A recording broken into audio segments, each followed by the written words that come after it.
ఏర్పరచుకోవాలంటే మనిషికి మాత్రం ఎన్నో నేను ఎందుకు ఈరోజు ఇంత బలంగా వాక్యం చెప్తున్నానంటే, దేవుని పిలుపులో ఒక మనుషుడు ఉంటే, దేవుని పిలుపులో ఒక మనుషుడు నడుచుకుంటూ ఉంటే, నేను చెప్తున్నాను, నీకు కావలసిన కాపుదల, నీకు కావలసిన సమృద్ధి, నీకు కావలసినవన్నీ ఆ పిలుపులో నీకు దొరుకుతాయి.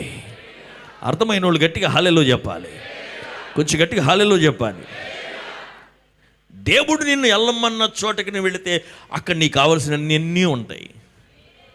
దేవుడు వెళ్ళమన్న కాడ కాకుండా ఎక్కడ వెళితే అన్నీ నువ్వే తెచ్చుకోవాలి, అన్నీ నీకు నువ్వే చేసుకోవాలి. ఏలియాని ఎక్కడ పంపించాడు? వాగు దగ్గరికి వెళ్ళి అన్నాడు.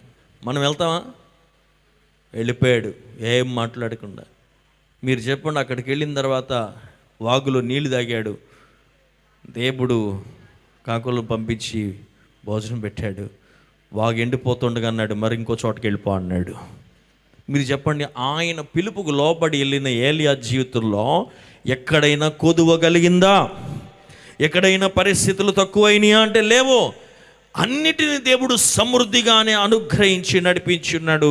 చేతులెత్తి గట్టిగా హల్లెలూయా చెప్పండి.